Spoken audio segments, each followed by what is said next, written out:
Thank you so much for coming, everyone, and spending your Saturday with us for our second We're the Disabled Photographers event. This is coinciding with our Still School annual exhibition, which is a bit like our alternative degree show for students at Still School. They are part of our alternative photography school for 16 to 25-year-olds that face barriers accessing the arts in Scotland. This event is kind of inspired by the success of the Still School being an alternative and accessible education program and trying to bring forward different ways for creating and teaching and learning. And disabled artists are such pioneers of this. And so thank you for everyone that's coming to share the space and share your practices. We've got a lovely diverse group with us, so thank you. We've got a mixture of online and in-person speakers. So some are pre-recorded and some are with us. The format of the event is going to go that speakers get 5 minutes each, and we'll get a little signal from Claire at the back, verbal or hand, when you've got a minute left. We are doing this virtually, so there will be a little bit of moving around between each speakers. In terms of housekeeping, for those with us here today, if you, there's a bit of a fire, we're going out that door. Bathrooms are behind me, going downstairs. If you would like to move about during the session, during the event, please do. Please don't feel like you have to stay in the space. Okay. Nook Collective have very kindly provided us with access equipment. So if you think you need something, they are at the back. We have assistants and we have volunteers and we have staff around. So there's plenty of people if you need any support. So yes, captions, Daisy is on the captions for Zoom. If you need anything, she's in the chat. So for Zoom watchers, please just put anything in there. And we shall begin. I'm going to just briefly talk about my experience within education, mainly just so that if anything goes wrong, it'll be on my time and then hopefully seamless for the rest of you. But yes, my name is Louise McLachlan. I'm a disabled photographer, but I also work here at Stills in Creative Learning, which is our sort of engagement alternative education program here at Stills. And in it, we have Still School. Still School was started in 2018, although it's been a long time coming. It's been a lot of work, a lot of on the ground, trying things, testing things by Claire Cochrane. And I came to Still Schools when I was in 2018. I've always wanted to study photography. I've always wanted to be an artist, but I was very much that child that was like 20% attendance throughout school, which was a good year. I really did not have access to mainstream education. It was very inaccessible for me. So most of my education was done at home.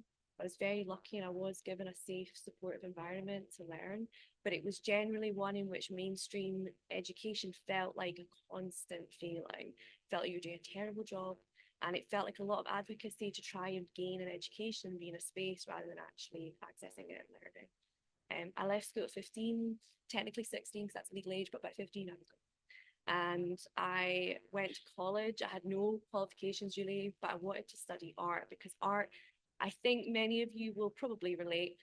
Art is one of those experiences in which we're told if you're different, if you experience difference, if you look different, feel different, live different, that's something which is valuable and important, and that equates to brilliance.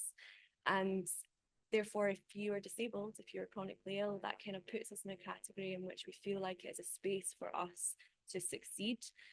Unfortunately, obviously, there is a great lacking of diversity within the arts, within archives of art history, and within education, within institutions. So it does highlight that this is a failing of these institutions to continually create space for us. I try where I can to create space, and this was a really valuable opportunity to hear your experiences of how you've created space for yourselves within education. I came to Still School and it was the first experience that I had of accessible education in my life. Still School is free to attend, you can't fail it. The course is 8 weeks long at the beginning, it's only 3 hours, it's once a week. Everything's provided, materials, equipment. It's very student led. There's only 8 spaces, so it's not like there's like 35 of you crowded around an enlarger just trying to get space. It's very one to one. And through that experience, it was such a positive, valuable experience in my life that it taught me that I potentially was not the problem. And it was maybe the systems that I was put in that were failing me. And it made me turn to alternative education, alternative ways of learning and engaging within the arts, and actually try to elevate them and try to support them. I'd always wanted to go to art school. And then through the Still School program, I sort of realized that actually it was more valuable for myself personally to elevate these experiences of alternative education. So I hope this experience and this event highlights the elevation of those practices that you have carved out for yourself. I'm going to pass on to Alex, who's going to be our next speaker. And thank you very much, everyone.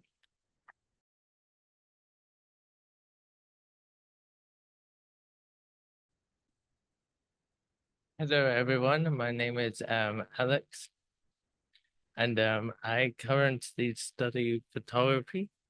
I study a MFA in Arts and Humanities um, at the Royal College of Art. Um, so, so before I get there, is so higher photography is the only qualification that I have. I didn't have any A levels. And it's only through photography that I was able to progress through higher education. And that started with the stills contact photography in 2014. So it was they call it the still school now. And that was a really good chance to build my portfolio. But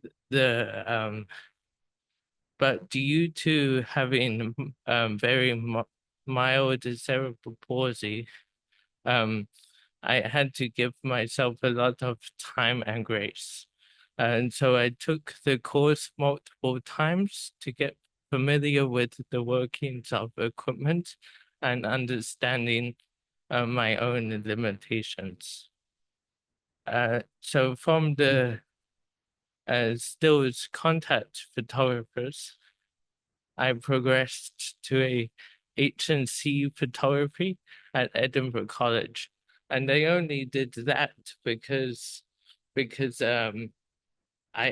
couldn't go to university with my qualifications. And so from there I was able to progress into the BA photography at ECA, and now where I am currently. One one thing about what I would like to say is that I kind of had to be very specific about what I need help with,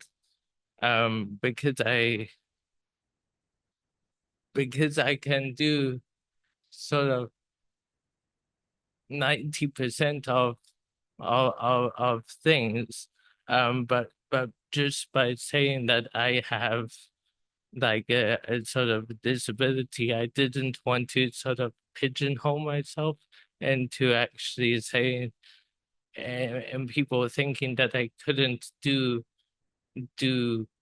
everything. I can do a lot of things, but I think I just needed to be specific about sort of my own sort of needs. So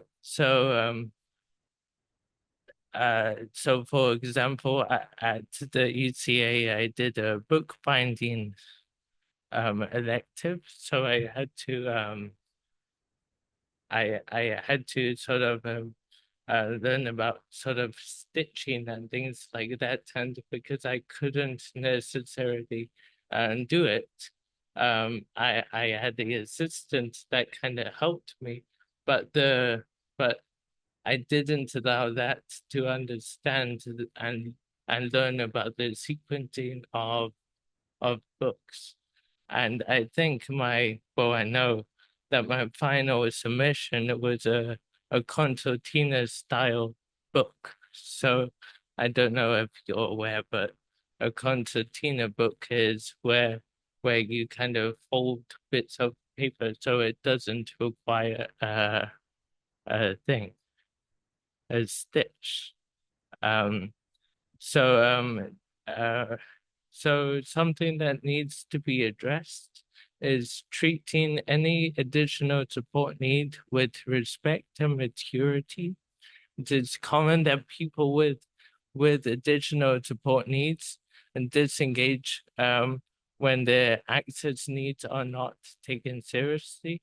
For example, I can't trim my own print due to a visual processing disorder, and sometimes I am quite hesitant and reluctant to explain myself. So going forward, I think we need to advocate for inclusive language to allow people to open up. Yes, I think I'm running out of time. But the prints, I think the black and white prints that are kind of my first showcase at stills. Yes, thank you.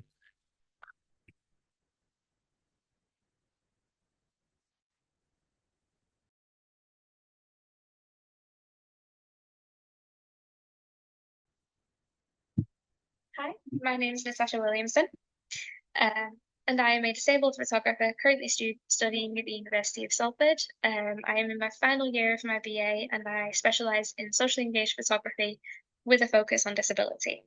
I do predominantly work in the studio, and this is so that I can control the environment and I can make sure that it is accessible for both myself and the people that I work with. As you can see, I do complete both studio portraiture and still life work. And this is so that I can accurately represent the people that I'm working with in the way that they want to be seen with their disabilities, whilst also using my photography to highlight items that we use in our everyday lives to support us and allow us to live a more fulfilling life. As education and advocacy through my imagery is a big focus on my practice, I do complete a lot of research in my work. And this is so that I can best support people that I'm working with. I can make sure that I'm creating accessible environments, but also so that I am educating myself, and that allows me to educate other people. Unfortunately, as a disabled student, I have had a lot of problems. I've been disabled since I was 8 years old, and I had a lot of problems through secondary school and in college. This went from bullying in secondary school from both students and teachers, where I would have students actively steal my mobility aids to teachers, humiliating and degrading me, and making me cry, because they didn't want to support me in the way that I was asking them to. And unfortunately, this is something that actively shows just how much work needs to be put into educating people. Unfortunately, this didn't follow through into college, where I dealt with the head of the creative arts department of my college, deciding that even as a full-time photography student who was dedicated to the work, that no one would ever hire me. I am too much of a liability, so no one in the industry would want to hire me. But am I a liability? Because I don't believe so. And thankfully, neither did my university. They have been supporting me in so many ways that I haven't had previously, and I'm so grateful for that. I am getting the correct support through my education. I am having tutors accurately understand what needs I have and how they can best support me. And then I also have the help of the Disabled Students Allowance, who can provide monetary and equipment support as well, so that I can actually access my education. But there is still a lot of inaccessibility in education and photography. And this can be something as simple as the fact that there is uneven pavements and inaccessible tactile paving that is preventing people from physically attending educational institutions, or representation in education where people are accurately being able to learn what disability is and what chronic illness is and understand it on a deeper level. But there are also issues with accessing opportunities and resources in the same way that able-bodied people do, as we don't have access to the same opportunities due to potentially issues with being able to physically get somewhere or use the same equipment or create something in the same way because we can't do the same things that disabled people do without extra accommodations. But what can we do about this? Now, we obviously tend to provide our own accommodations when we can, and we will always advocate for ourselves in what accommodations that we need and the accessibility that we need. But we also need people who are in these institutions to be advocating for us. And I do believe that using something like this photography, we can teach people and educate people on the reality of disability and chronic illness and create an understanding that can then allow us to have the representation that we need within education and to be able to accurately represent us as best we can and create more opportunities for us. Also actively reach out for accessibility requirements, create ourselves the resources that we need so that we can access the things that able-bodied people are already accessing. And I do feel that this is something that is already in the works. However, there is still so much work that needs to be done and so much more that we are doing as a community. And I really do believe that we have the power to find these resources and reach people. Thank you.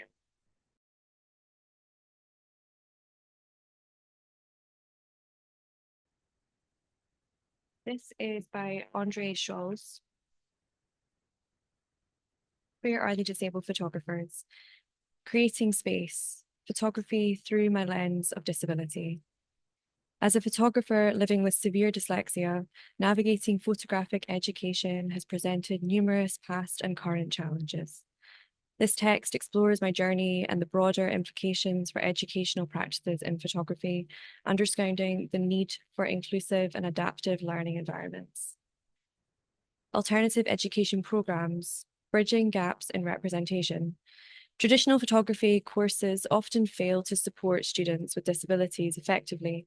To address this, I utilize resources from the Disability and Learning Office at my educational institutions. These included assistive technologies and personalised learning approaches, such as support from a personal dyslexic tutor, which were crucial in bridging the gap between conventional educational methods and the needs of disabled students. Insight from self-taught practices. My venture into photography started as a self-taught endeavour, driven by necessity and a strong desire to visually express myself. The path fostered resilience, but did not shield me from academic setbacks. Nevertheless, building a network of support proved vital, creating a safety net for moments when I encounter challenges, allowing for growth and resilience in my independent journey. Creating accessibility in mainstream education. To improve accessibility in mainstream photographic education, I championed several key strategies. Curriculum flexibility. Courses should provide assignment alternatives and flexible deadlines to accommodate the diverse abilities and health needs of students. Technology integration. Classrooms must be equipped with assistive technologies to ensure full participation from all students. Inclusive pedagogy, I always say that wrong, sorry. Educators should undergo training in disability awareness and inclusive teaching methods to foster an environment where all students feel respected, safe, and supported. Projects made during and around education. Some projects I have developed reflect the daily and profound challenges of living with disability, aiming to illuminate experiences like my own particular environmental vulnerability. These projects promote personal growth and contribute to a wider understanding of susceptibility and resilience. For example, The Second Fall, which is the piece on the screen here, documents the declining health of forests due to human-induced climate change, exploring the nexus between creativity and survival. Conclusion.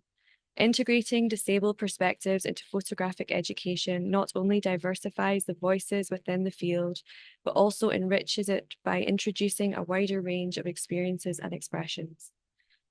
My journey as a disabled photographer through both structured programs and self-directed learning exemplifies the inherent resilience and creativity required to overcome these ongoing challenges. It is crucial that these narratives are recognised and integrated into mainstream educational frameworks to cultivate a truly inclusive and expressive photographic discourse. And that is Aindreas. Thank you, Aindreas.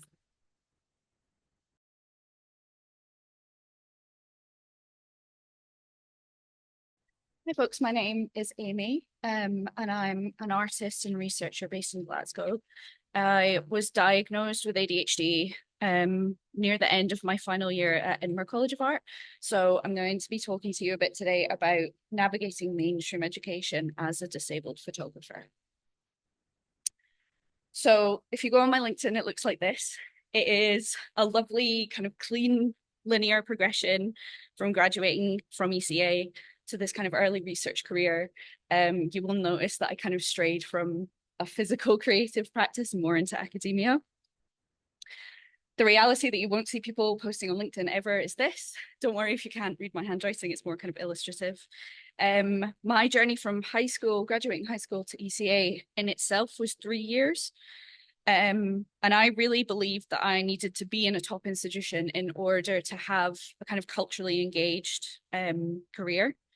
And it also felt worse to stop than it felt to keep going. So that's why I kept kind of throwing myself at this.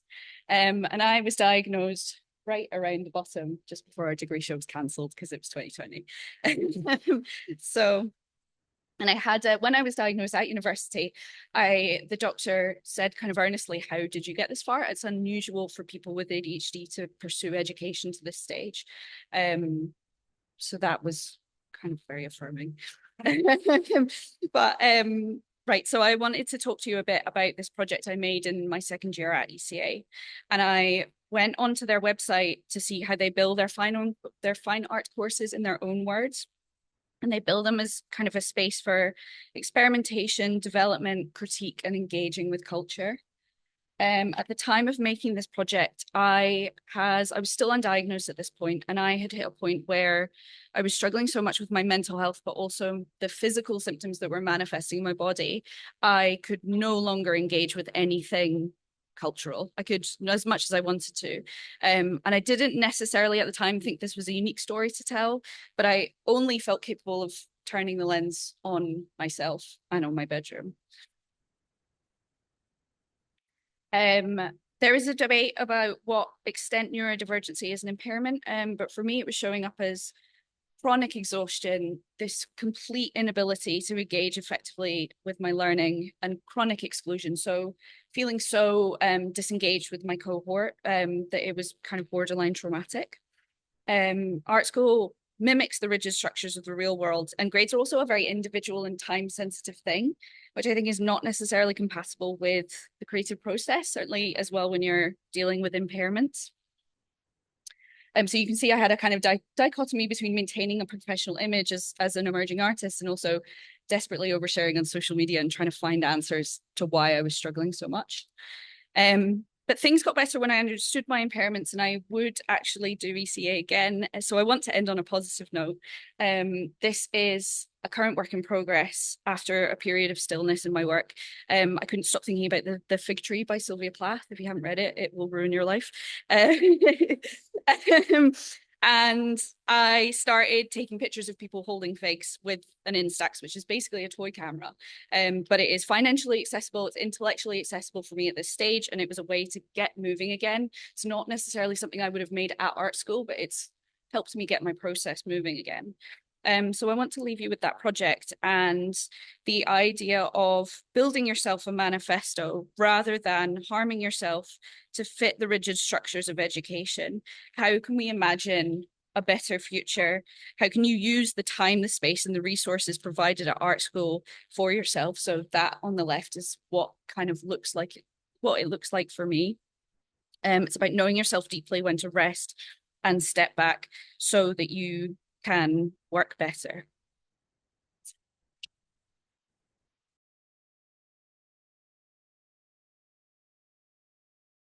Hello everyone, my name's Rosita McKenzie and I'm a totally blind photographer.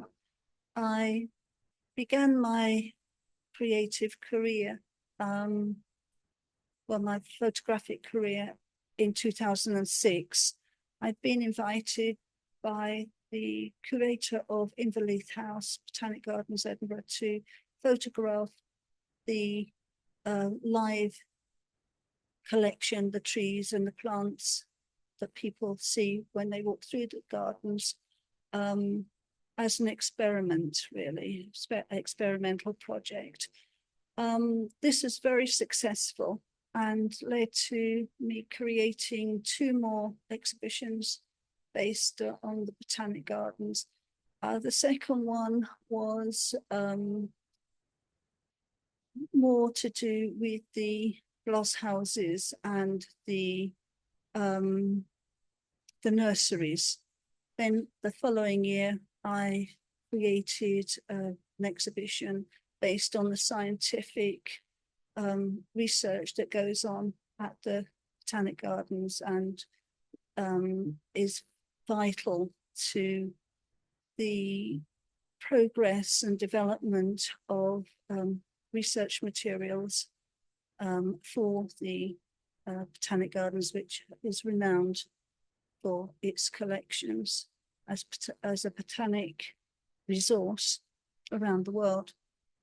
And then this led to, because as I say, my work has always been very experimental, there were actually, and at that time, I was the only totally blind female photographer in Scotland and possibly even beyond. But that did mean that there was no course that I could join to study photography. It was a totally alien concept for a blind woman or person to want to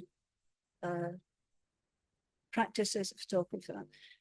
So I've never actually received any formal training. However, I have always worked with some very talented artists and photographers, and we've learned together over the years, so that I've experimented with different techniques. And one thing I can't do with my camera is change the settings. So my assistant will help me change the settings. So if I wanted a long shutter speed, for instance, then I'm able to do that. And I've done that with a lot of my images that I call my light collection, abstract light collection of images, which I started quite some years ago. I've always been interested in the effects of light and shadow, and how this changes throughout the day and throughout the year.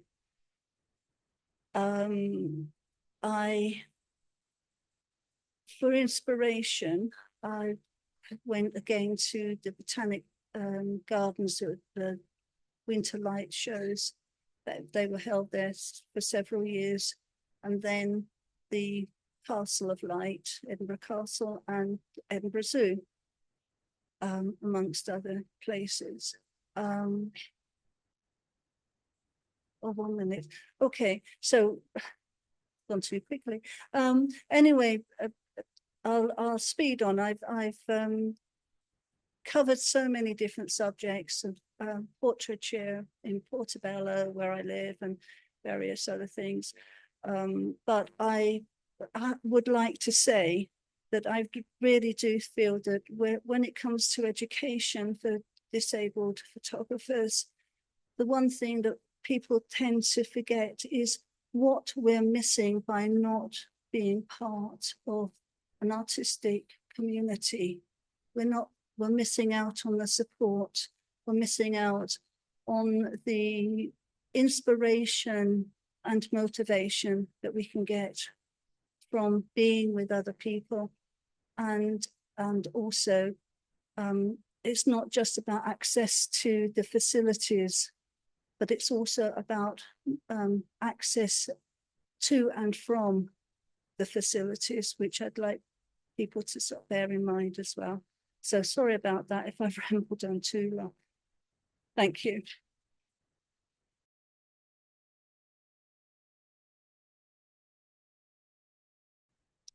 Hi, everyone. My name is Eleanor Buffam. I am neurodivergent. I have ADHD and autism. I'm a member of a collective, and I'm also chronically ill with ME. So when I went through schooling, I had no idea that I was neurodiverse. I just thought that I was weird and disorganized. But somehow I got through it, I think mainly because when I was a teenager, I fronted a punk band, and that really taught me to have confidence in myself and advocate for myself. So anyway, I used to do a lot of painting, and then when I became chronically ill, I have ME. And the main problem with ME is you just don't have any energy, no energy at all. So I tend to not leave the house very often. And so I went back to cyanotyping, which I had done in my BFA course. I can just put it out in the garden and then sit there in the sun, and it works. And then I can take it back in, and then I can paint on top of it and experiment with different things and just have fun. And it's just fun. So how do I flip this one?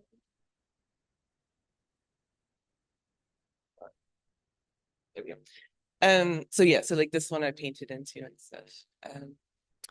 So since I've been chronically ill, my experiences with education have been just like short courses. I took a course at Edinburgh Printmakers. It was Toyogo. It's like a photo etching process. And I had to go and lie down for an hour in the middle of the day. And then I was like totally wiped out for 3 months after that.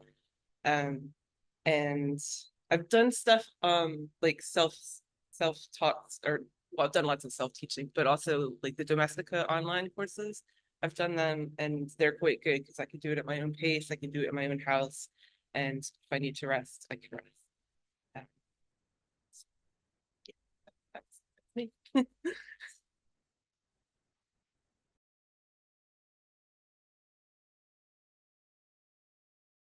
Hey everyone, my name is JINGYI. I'm a chronically ill disabled artist, writer, researcher based in London and Shanghai. Currently, I'm working on a photography art book project called Soft Haunting, where I look into the phenomenon of radical personality change, or the doppelganger effect, often found in the disabled experience, and how photography as effigy can be used to explore this. Started researching into topics of disability and chronic pain while I was doing my MFA scenography in Royal Central School of Speech and Drama, and looking into how disability is often presented visually and narratively. The education I received did help me by equipping me with the tools to understand intellectual writings and narrative structures, which is really useful when reading about psychoanalysis, philosophy, and social theories, like crip theory and queer theories, for example. I was finally able to articulate, most importantly to myself, what it is I'm feeling, and that managed to take away a lot of the shame and frustration. And by learning about the methodologies, I'm able to structure my own artistic practice and projects in a way that is dependable and sustainable for me. However, it also made it abundantly clear how those tools are often used to systematically exclude us. How few writings, arts, theaters, films are made by people who actually have disabled experience, and that doesn't fall into the wondrous, pitiful, or even fetish gaze of the ableist culture. The education I received was not helpful in teaching me how to use those tools to find or bring marginalized voice to the front of the world. And we have to figure that out ourselves. We have to initiate and lead projects that center around our own narratives. In my current practice, I use traveling as a way to initiate and gather stories from a marginalized point of view. I visit and interview disabled people and use photography to take evidence of our rich and diverse lives and our unique way of experiencing and seeing the world. My art book project connects narratives and thinkings in a way that amplifies our voice and our vision to serve as guidance for those who may be navigating similar paths.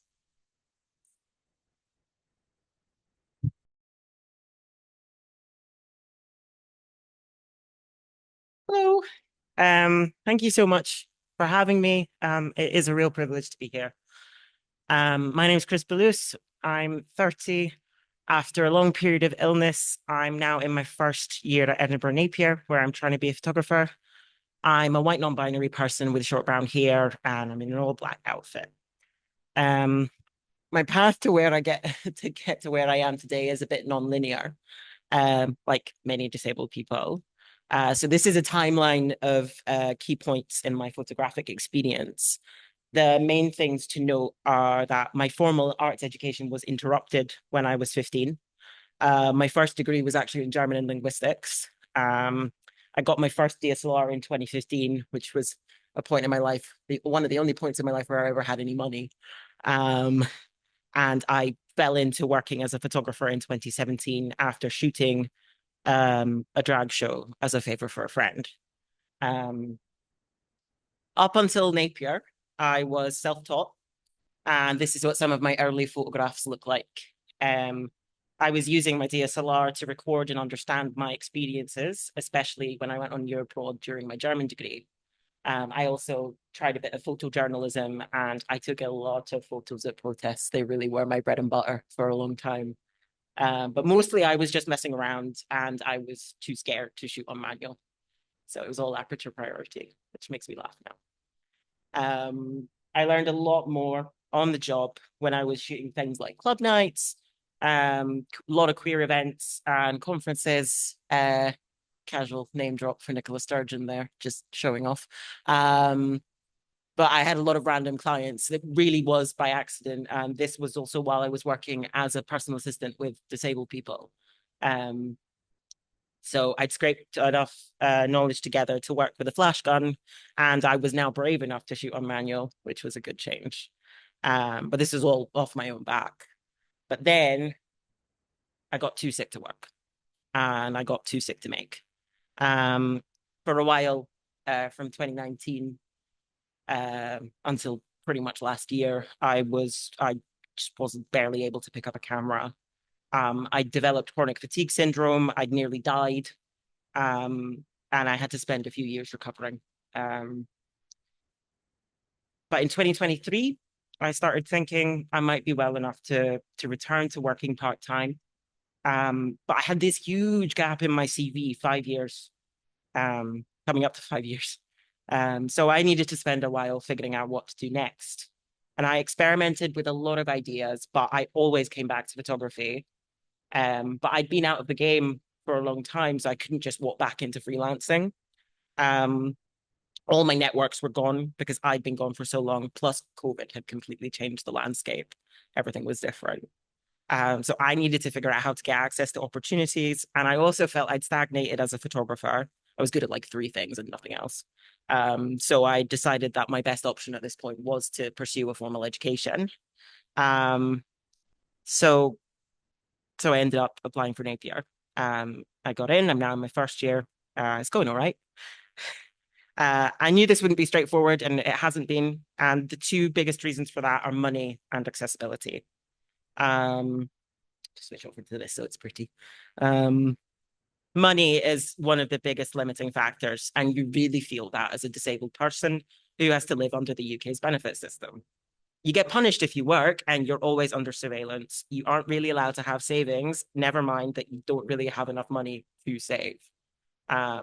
Being at Napier gives me access to all kinds of things I just couldn't afford otherwise, like equipment, rental, and darkroom access, but I'm still struggling with affording tuition fees, cost of materials, and the increased cost of living due to being disabled, and that's only going to ramp up. Then there's accessibility. With chronic fatigue, you have to manage your energy really carefully. I've built up the skills to do that by I rely on a lot of external information so that I can plan. If timetables aren't correct or changes are made too last minute, that can have a real impact on my ability to manage my energy and can make me more ill. There is a lot of support in Napier, but I've had issues with the disability services not replying to my emails and information just not being well communicated. Every disabled person has different needs, and I do believe that some of the best ways to accommodate us in education is just to communicate clearly and to stick with what was agreed so that people can plan around their own access needs accordingly. There were points last trimester where I had to think seriously about whether I could continue with the course because that just wasn't happening and it was affecting me and other people. Just to finish up, being back in education has been an absolute blessing, and I'm really thrilled that I actually get to develop as a photographer. You can see on this slide how I've already become more experimental, and I've learned a lot in just a few months. But it's harder to stay in education without appropriate financial support and access considerations. In my experience, these are two key considerations for educators and for disabled people getting an arts education. Thank you for listening.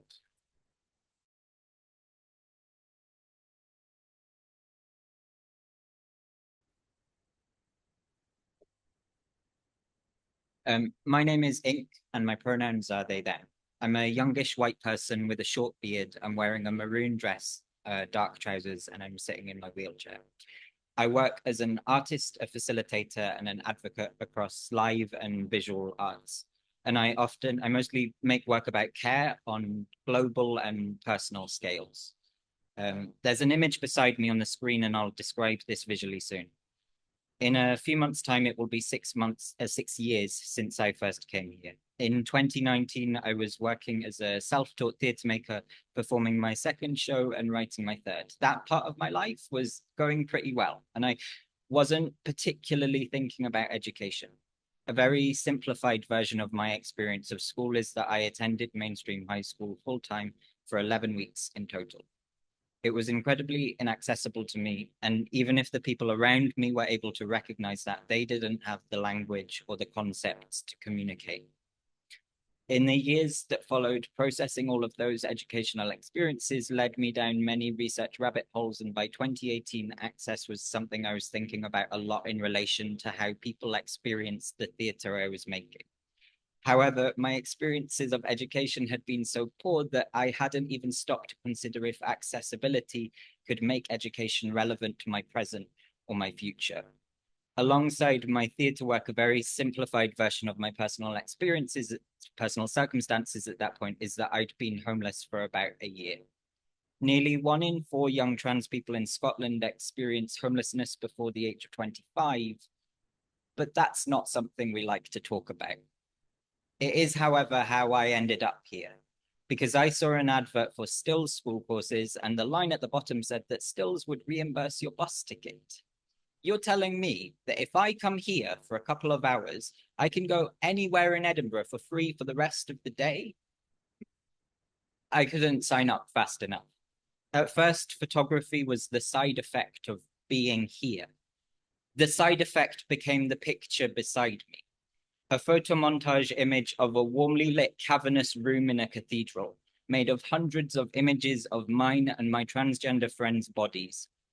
You peer into the room round the curve of my torso, across the tiles to the back wall, my back, now the wall of this room, holding an ornate balcony with a massive stained glass window filled with concentric rings of floral patterns of interlocking, overlapping hands and elbows, knees and ankles.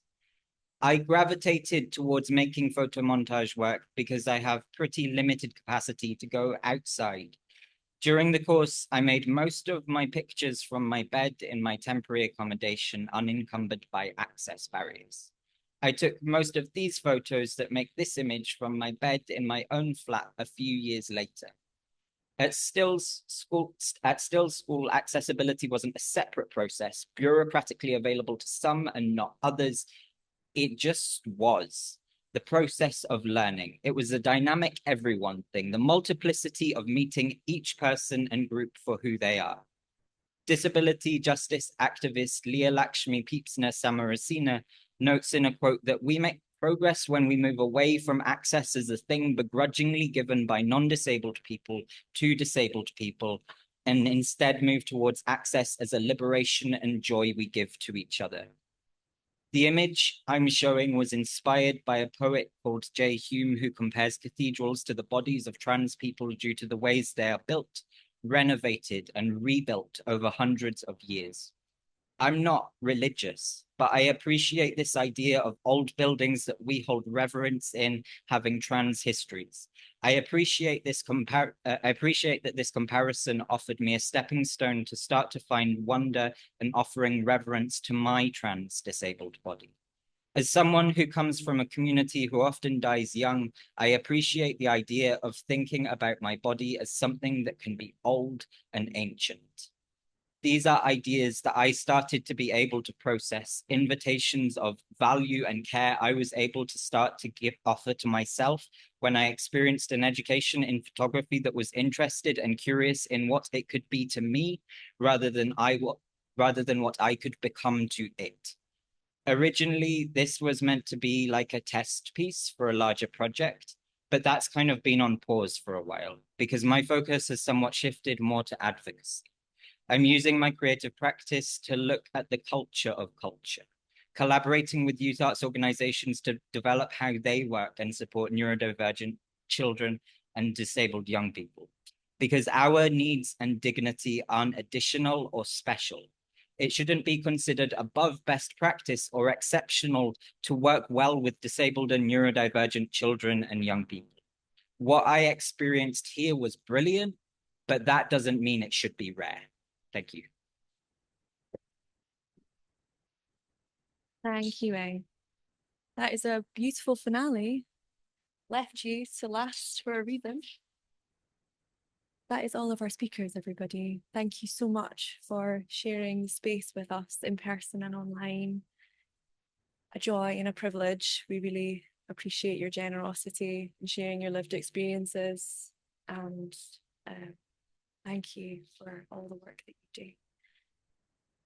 We're going to open up for a little bit of questions if anyone's got any questions, and then we can let you enjoy the exhibition, let you enjoy the space, meet each other, mingle. We will be giving all the information on speakers and the presentations to everybody that's bought tickets. You'll get an email, and for those watching online, you'll also have access to it. So keep in touch. Community is key. Okay, thank you, everybody.